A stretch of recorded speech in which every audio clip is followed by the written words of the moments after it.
Happy Friday! Oh, and it's a special Friday because it's the last Friday before half term, although half terms and not half terms seem to merge into each other at the moment.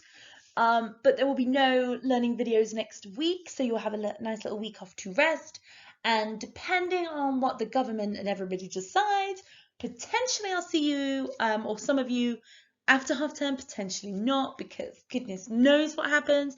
But either way, I hope you have a lovely half term, and I would definitely speak to you and be in contact afterwards. So do not stress, no matter what our crazy government decide. So let's see what we've got in store for today. You're looking at chapter 5 on Wolf Brother. In maths, you're looking at percentages. You guys are amazing at percentages. And shopping, which, I don't know, you guys, I'm sure you're good at shopping. You're good at everything. So, yeah. Spag treasure hunt. Today is the last day of the treasure hunt. So if you've not been out yet to do our spag treasure hunt, or you've not done it at home, please, please, please have a go today. Hopefully it's not raining. If not, take an umbrella. And it's the last day for the descriptive narrative. So hopefully we'll be on an editing phase today, so you'll be looking at your work and just polishing it up. Definitely please send them over either via email or Padlet. I would love to read them. I cannot wait. Hello Year 6. You may remember at the end of chapter 4 that Torek had gone to sleep and he was hoping that the cub would look out for the bear and warn him if the bear came. So we left Torek asleep at the end of chapter 4. You're going to read chapter 5 today, and then there are some questions for you to answer on the next page. Hope you enjoyed chapter 5. Here are your questions to go with chapter 5 today, and then the answers will be on the next page. Good luck with those questions.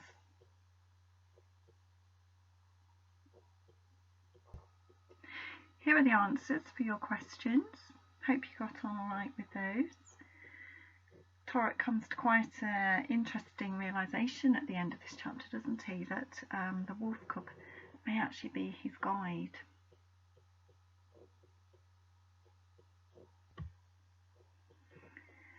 So we're going to do some maths today. For our skills practice, we're going to find some percentages of money, and then the main part of the lesson as well is also about percentages and using them to find prices in a sale when we're shopping, things like that.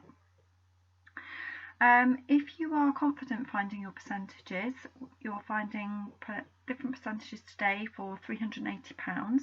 If you're confident with that, you can get straight on with it. The next 2 pages remind you how to find percentages, so you can play those now and then come back to this work, or you can just get straight on with the work and then skip the next little bit. It's up to you.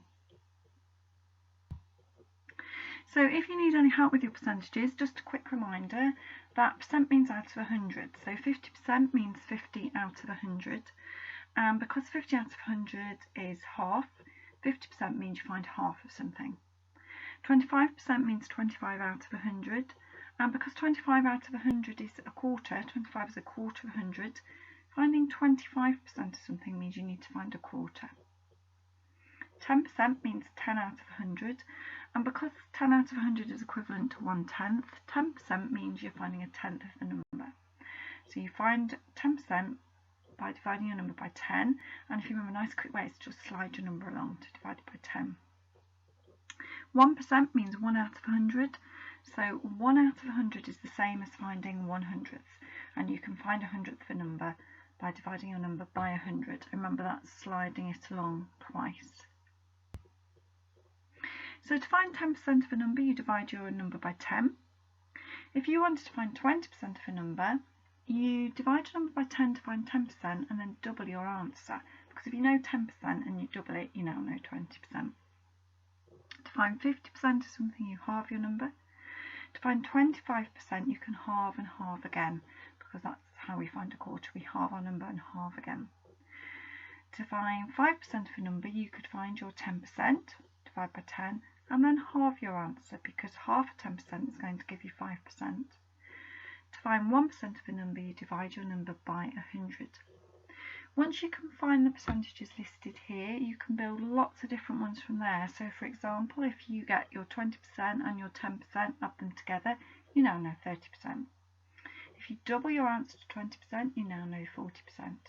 If you double your answer to 1%, you now know 2%, and so on.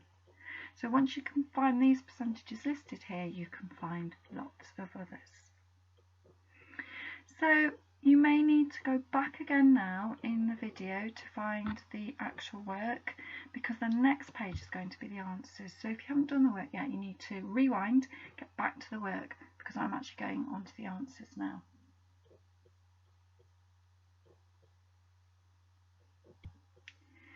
So here are the answers to your percentage work. Hope you got on alright with that and were able to find lots of percentages for £350. Now, this skill that we've just used is going to help us in the main part of our lesson today. Okay, so in the main part of the lesson today, we're going to think about using percentages when we're shopping. You may have noticed the percentages signs in sales in shops, and we're going to find the cost of these things if they were in a sale. So the trainers here usually cost £48, but there's a sale on today and you can get 25% off in the sale, so you can get some money off the trainers. Now, if they are normally £48, we need to find out what 25% of that is and then take that off the price to give us the new price. So 25% is a quarter, so we're going to halve this and halve it again to find a quarter. So half of 48 is 24, and then half of that is 12. Now that doesn't mean that the train is going to cost £12 today. What it means is you can take the 25%, which was £12, off the price. So you can take £12 off. So £48, take away £12, will leave you with £36. So the trainers will cost £36 in the sale. Let's have a look at another one. This bag usually costs £30, but you can have 20% off in the sale today. So first of all, we need to find 20% of £30. I would start by finding 10%. So do you know what 10% of £30 is? Slide it along to divide it by 10. It's £3, isn't it? So £3 is 10%. What do you think 20% will be? It'll be £6.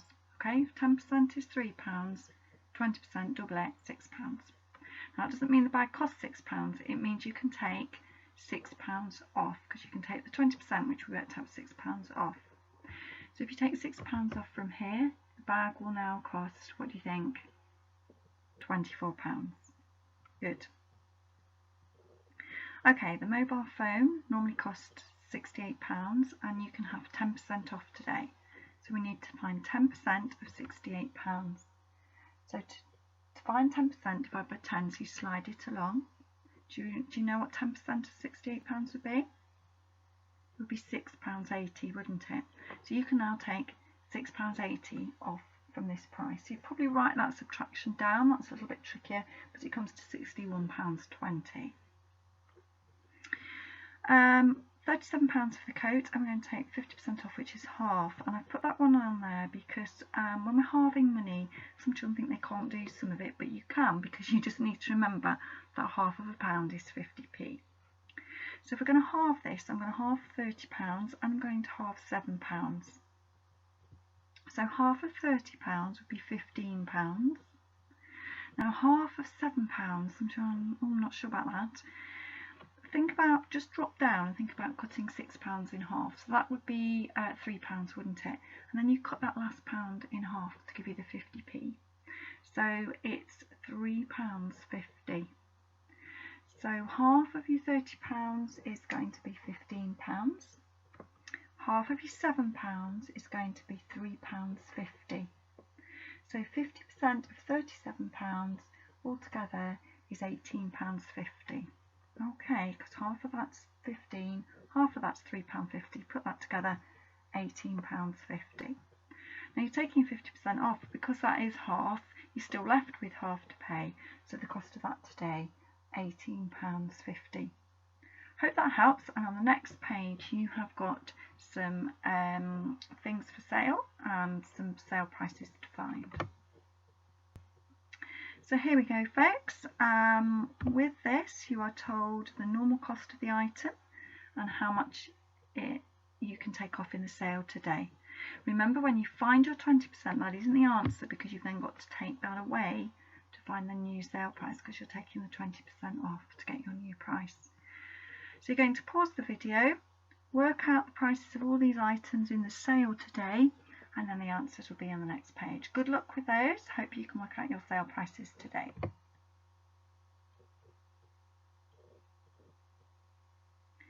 So how did you get on with that? Here are the answers. You can see how much the things would cost in the sale. Hope you enjoyed that today and found your sale prices. That's all from me for today, and Miss Tucker has some more work for you. Bye for now, Year 6. So my lovelies, on the back of what we did last week for our SSATs, our silly, slightly academic tasks, I have done for you a SPAG treasure hunt.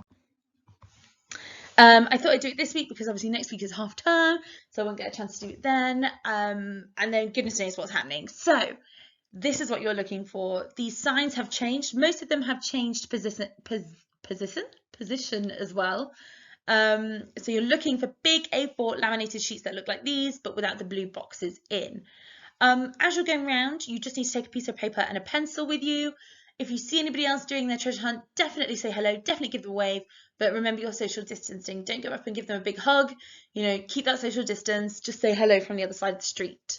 Be sensible and ideally take somebody with you. Don't go roaming around by yourself. I have done for you, so because a lot of the questions are tick sentences, I've labelled, the sentences that you can choose from, A, B, C, D. So on your piece of paper, I just write down question 1, answer, and then A, to save you writing out the full sentence, because that's a bit of a faff. Here is your map for this week. Definitely screenshot it or take a mobile phone if you've got this video up, but if you screenshot it, it saves your internet. Zoom in, have a look at where all these points are. Hopefully they won't get moved. I'm pretty impressed that all of the arithmetic ones stayed up as well all week, which is really, really lovely. Find all 15 questions, and then your answers have a look at when you get back home. So screenshot that page. Oh, by the way, these will be up till Friday as well, possibly Saturday if I forget to take them down on Friday like I did last week. Oops. But yes, so these will be up all week for you to pick and choose, do a few one day and a few the next if you need to. Okie dokie, and then to find the answers for your treasure hunt. So you go to the Year 6 Padlet page. There is a link on the front of your PDF document and at the end of this video if you want to go there. And the answers are here. So I've made a new column called SPAG Treasure Hunt, and the answers are on this comment here by the moderator account, the Year 6 account. So it may be pushed further down the page if people write above it. So if other people can add on and say how you've done, or if you've lost a marker or whatever. So people can write on comments. It might be further down. You might have to scroll down on this column, but it's there. You're looking for the PDF document, download it, and that's got all the answers on. But don't do that until you've finished it, because otherwise you'll reveal the answers to yourself, and that would be pointless.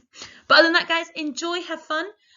Once again, if you are at home or shielding, or you live away from Brereton, the questions are on the PDF document as well. So you can download that, have a look at questions, and ask someone to hide them around your house for you, and do them that way if you would prefer. But other than that, enjoy Year 6. Let me know how you got on.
So what we're going to do is we're going to write a descriptive narrative about that storyline. So you can draft up a storyline mountain a bit like this. Think about the opening. How does the story open? What's the build-up? What's the dilemma? How is it resolved? And the ending. Don't worry too much about these dealies. You can think about similes and things if you want, but don't worry about them too much. Think about emotions as you go through, but really what I want you to think about is this bit. The opening to the ending. What happens there? So pause this video, have a think about it, jot it down on a piece of paper, make yourself a bit of a map, and then we'll come back to it. Okay, so the opening is that there is a boy and he's bewildered. So I'm not going to write on this because my fingers are too chubby to write on the screen very neatly. It's only a little screen on my laptop. So he's bewildered, so I'm going to put a question mark because he's confused. There's a lot of mess, and he's in school. The build-up is he starts to run. The teacher calls the police. He starts to collect things from the house. The dilemma, that's where we find out that he's being chased by the police. And he gets a bike at one point. And, oh, that should really be resolution, ignore me. So he uses the bike to get away from being chased by the police. And he tries things like a disguise and the hats and things. And then in the ending, he uses his supernatural powers. Okay. Now, what we're going to do is we're going to write this mini story into a descriptive narrative. I'm going to give you some examples of that as well as we go along to give you an idea of what I'm looking for. So, as you are writing, I want you to think about powerful description. How are you going to describe that video? Think about how much money and time and effort is going into creating that music video, and you're now going to try and capture that on the page. So you need to think about description. On your PDF document, I've put loads and loads of descriptive pages of language that you might like to use, or words or key vocab that you can magpie from. So definitely look on the PDF to help you with this bit. If you can think of your own, perfect, add that in. I want you to think about showing, just telling. So sometimes when we get writing, before we've started warming up, you will tell me, for example, he was nervous. Okay, you've told me that he's nervous, now show it me. Try language like he could barely think straight. The overpowering pounding of his heart overwhelmed all senses. Okay, so that's telling me that his heart is beating. So it's not, you're not saying he was nervous. You're telling me that his heart was beating, and because you know, I'm a semi-intelligent person, I can assume that he's either run a marathon or he's very nervous. Wiping the beads of sweat from his shaking hands, he edged out of the chaotic school corridor. So if he's edging out, he's nervous, he's creeping. Chaotic school corridor, that's telling me it's a mess.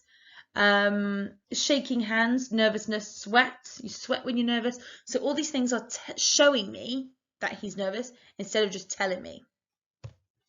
Think about creating atmosphere. You guys are really, really good at this. I loved, do you remember when we did those narrative pieces on the Francis animation, the spooky story? You guys did a fabulous job on that. So here, especially when he's running and he's being chased by the police and he's almost being caught, you want to create that quick, rapid fire reading element. So short, sharp sentences, one or two after the other. Get rid of conjunctions, so use your semicolons or colons or commas to make those sentences short and snappy. So we just want those clauses as themselves, no flouncy bits. But remember, you can't make the whole thing like that, otherwise it is really tedious for your reader. So think, right, which bits am I most panicked? How can I make them panic for the reader? And make sure they are, and then elaborate everything else. You want to change that rhythm of the reading. Okay, you guys are really, really good at that, so I'm excited to see how they work out. And emotion. There are so many emotions portrayed. Lots of fear, some anger, all really powerful emotions that you can describe beautifully. Think really carefully, how can you effectively encapsulate, how can you portray that information, how can you show that information well in your writing. So to help you with this, there are 2 examples from Year 6 pupils in your PDF document. They've done the same. They're good. I wouldn't say they were as good as your guys' writing. There are some spelling mistakes, there are some punctuation mistakes, so I don't know if you spot those as you go through, because these were written by your 6s. Please can I point out the gorgeous handwriting though? If you're handwriting these, make sure your handwriting is stunning. Both of these have got lovely handwriting. So as you read through these examples, to give you a bit of a start and idea, think about these 2 questions. Is there anything you want to magpie? Feel free to do that.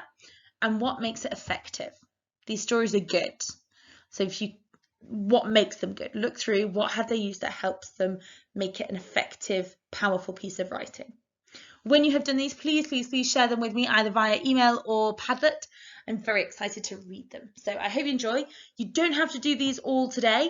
You can do a little bit of your planning to begin with today and then go on and do a little bit extra. So take your time with it. I want it to be really, really good. And that is it, year 6. That brings us to the end of possibly the weirdest half term in the history of the education system. I'm very, very proud of all of you for adapting and bearing with us all while we work out how to do this from a big distance. A lot of you have been shielding or isolating for quite a while now, and it seems like a long time ago since we were all at school, but being able to talk to you all on Zoom and emails and seeing all the lovely work that you've done has really kept Mrs. Perry and I going, so thank you very, very much. Hopefully, well, we don't know what's going to happen next term, to be honest, but either way, it'll be a wonderful half term for you.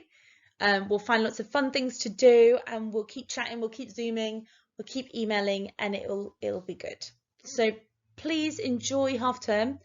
Take these, well, however many days you're going to count it as, if it's just the working week 5, or if it's the weekends as well, then the 9 days, and enjoy. Spend lots of time with your family if you can, if they're not working.